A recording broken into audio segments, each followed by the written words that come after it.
Our legislative initiative on political advertising is the European answer to the need for more transparency in the political advertising sector, for a better protection of our democracy and electoral processes from foreign interferences, and also the need to build up a truly single market of services in the sector of political advertising. This is why we introduce a new transparency obligation. We want to make clear who pays for what, and we want to make it very easy to understand for any users that a post, a message is political advertising. So full transparency of all the chain of political advertising. Ban the possibility of sponsoring political advertising for non-EU actors, and this is one of the main answers to the interferences in our electoral process that we have experienced in recent years from Russia, from China, and from other.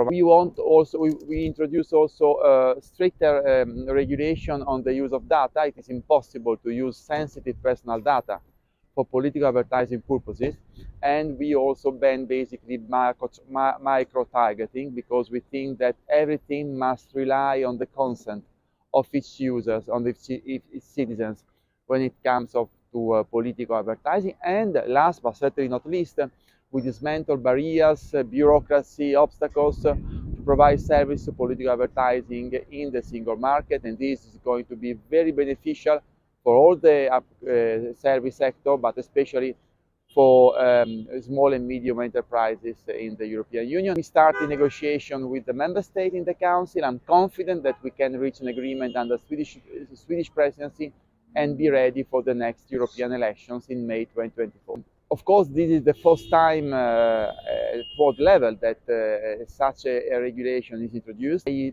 believe that it is a balanced regulation that both combine the needs to promote a market in the sector and to protect fundamental freedom and real freedom of choice of each of us.